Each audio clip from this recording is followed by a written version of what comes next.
Hello, ಎಲ್ಲರಿಗೂ ನಮಸ್ಕಾರ. ಇವತ್ತಿನ ಸ್ಪೆಷಲ್ ಬದನೆಕಾಯಿ ಎಣ್ಗಾಯಿ ಮಾಡೋದನ್ನು ತೋರಿಸ್ತಾ ಇದ್ದೀನಿ. ಬದನೆಕಾಯಿ ಎಣ್ಣೆಗಾಯಿ ಮಾಡಲು 1 kg ಆಗುವಷ್ಟು ಬದನೆಕಾಯಿ ತೊಗೊಂಡಿದ್ದೀನಿ. ಇದನ್ನು 4 ಭಾಗಗಳಾಗಿ ಕಟ್ ಮಾಡಿ ಇಟ್ಕೊಂಡಿದ್ದೀನಿ. ಈ ಎಣ್ಣೆಗಾಯಿಗೆ ಒಂದು ಮಸಾಲೆ ರೆಡಿ ಮಾಡ್ಕೊಳ್ಳೋದಕ್ಕೆ ಒಂದು ಪ್ಯಾನ್ ತೊಗೊಂಡಿದ್ದೀನಿ. ಇದಕ್ಕೆ 2 ಟೇಬಲ್ ಸ್ಪೂನ್ ಆಗುವಷ್ಟು ಎಣ್ಣೆನ ಸೇರಿಸ್ಕೊಳ್ತಾ ಇದ್ದೀನಿ. ಇದಕ್ಕೆ 2 ಮೀಡಿಯಂ ಸೈಜು ಈರುಳ್ಳಿನ ಕಟ್ ಮಾಡಿ ಹಾಕ್ಕೊಂಡಿದ್ದೀನಿ. 2 ಗೆಡ್ಡೆ ಬೆಳ್ಳುಳ್ಳಿನ ಸೇರಿಸ್ತಾ ಇದ್ದೀನಿ. 1 ಟೊಮೊಟೊನು ಕೂಡ ಸಣ್ಣದಾಗಿ ಕಟ್ ಮಾಡಿ ಸೇರಿಸ್ತಾ ಇದ್ದೀನಿ.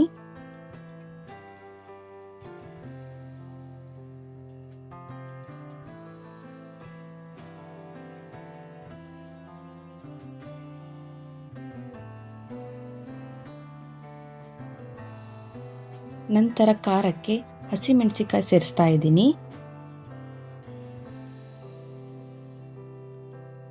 ಇವನ್ನೆಲ್ಲ 3 ರಿಂದ 4 ನಿಮಿಷ ಫ್ರೈ ಮಾಡಿಕೊಂಡು ಗ್ಯಾಸ್ ಆಫ್ ಮಾಡ್ಕೊಳ್ತಾ ಇದ್ದೀನಿ.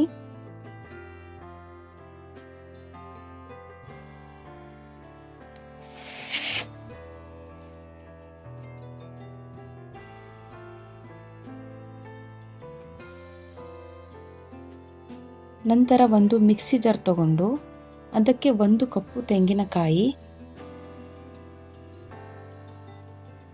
3 ರಿಂದ 4 ಏಲಕ್ಕಿ, 6 ರಿಂದ 7 ಲವಂಗ,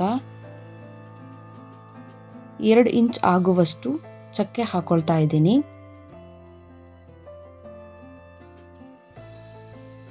ನಂತರ ಇದಕ್ಕೆ 2 ಟೇಬಲ್ ಸ್ಪೂನ್ ಆಗುವಷ್ಟು ಧನಿಯಾ ಪೌಡರ್ ಸೇರಿಸ್ಕೊಳ್ತಾ ಇದ್ದೀನಿ.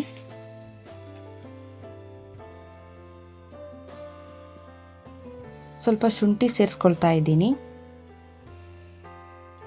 ಮತ್ತೆ ಇದಕ್ಕೆ 2 ಸ್ಪೂನ್ ಆಗುವಷ್ಟು ಕಡಲೆ ಹಾಕೊಳ್ತಾ ಇದ್ದೀನಿ. ಸ್ವಲ್ಪ ಕೊತ್ತಂಬರಿ ಸೊಪ್ಪು, ಹಾಗೆ ಫ್ರೈ ಮಾಡಿಕೊಂಡ ಎಲ್ಲ ಮಿಶ್ರಣವನ್ನು ನಾನು ಮಿಕ್ಸಿ ಜಾರ್ಗೆ ಸೇರಿಸ್ತಾ ಇದ್ದೀನಿ.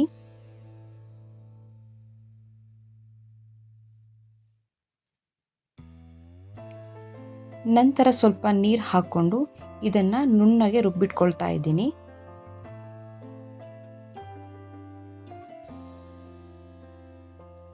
ಎಣ್ಣೆಗಾಯಿನ ರೆಡಿ ಮಾಡ್ಕೊಳ್ಳೋದಕ್ಕೆ ಒಂದು ಕುಕ್ಕರ್ನ ಇಟ್ಕೊಂಡು ಅದಕ್ಕೆ ಸ್ವಲ್ಪ ಎಣ್ಣೆ ಹಾಕ್ಕೊಳ್ತಿದ್ದೀನಿ. ಎಣ್ಣೆ ಬಿಸಿಯಾದ ನಂತರ 1 ಸ್ಪೂನ್ ಸಾಸಿವೆ ಹಾಕ್ಕೊಳ್ಳೋಣ. ಸ್ವಲ್ಪ ಕರಿಬೇವು,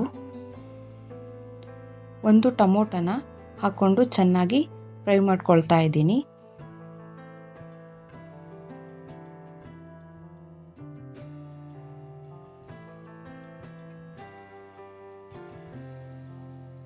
ಇದಕ್ಕೆ 1 ದಪ್ಪ ಮೆಣಸಿನಕಾಯಿ ಹಾಕೊಳ್ತಾ ಇದ್ದೀನಿ.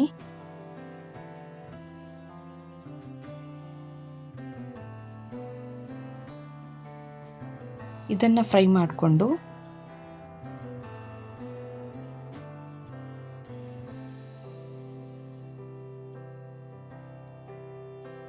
ಬದನೆಕಾಯಿ ಸೇರಿಸ್ಕೊಳ್ತಾ ಇದ್ದೀನಿ.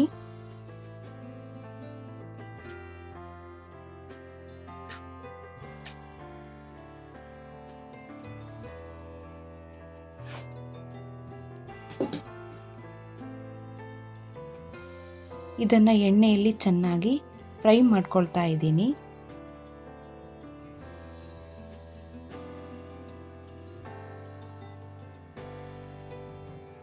ಇಲ್ಲಿ 2 ರಿಂದ 3 ನಿಮಿಷ ಚೆನ್ನಾಗಿ ಫ್ರೈ ಮಾಡ್ಕೊಳ್ಳೋಣ.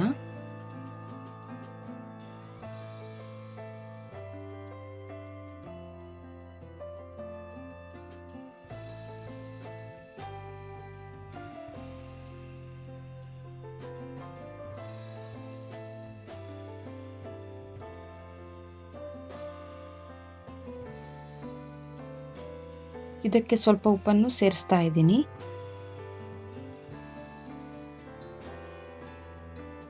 ಇದನ್ನು ಚೆನ್ನಾಗಿ ಮಿಕ್ಸ್ ಮಾಡ್ಕೊಳ್ಳೋಣ.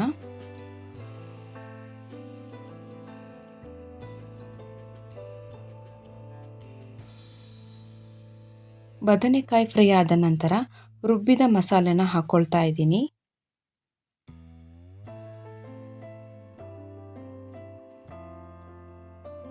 ಸ್ವಲ್ಪ ಮಿಕ್ಸಿ ತೊಳೆದ ನೀರನ್ನು ಸೇರಿಸ್ತಾ ಇದ್ದೀನಿ.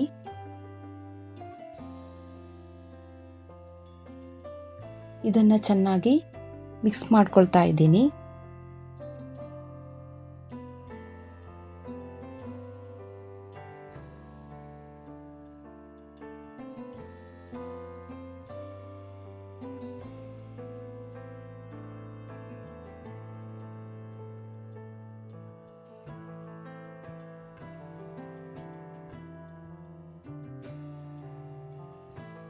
ಎರಡರಿಂದ 3 ನಿಮಿಷ ಚೆನ್ನಾಗಿ ಮಿಕ್ಸ್ ಮಾಡಿಕೊಂಡು ಹಾಗೆ ಸ್ವಲ್ಪ ಬೇಯಿಸ್ಕೊಳ್ಳೋಣ.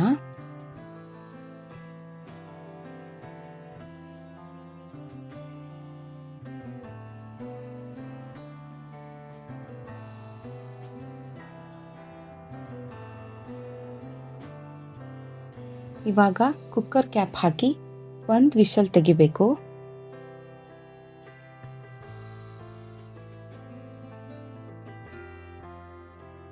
ಒಂದು ವಿಷಲ್ ಆದಮೇಲೆ ಕ್ಯಾಪ್ ಓಪನ್ ಮಾಡಿ ತೋರಿಸ್ತಾ ಇದ್ದೀನಿ.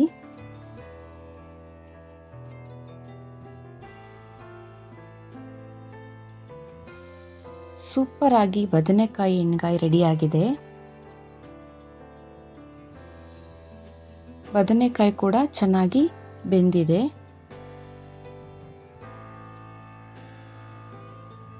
ಇವಾಗ ನಾವು ಬದನೆಕಾಯಿ ಎಣ್ಗಾಯಿನ ಚೆನ್ನಾಗಿ ಮಿಕ್ಸ್ ಮಾಡ್ಕೊಳ್ಳೋಣ.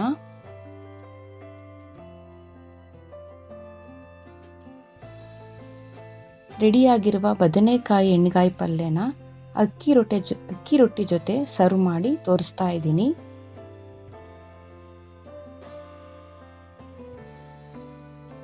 ಈ ರೀತಿ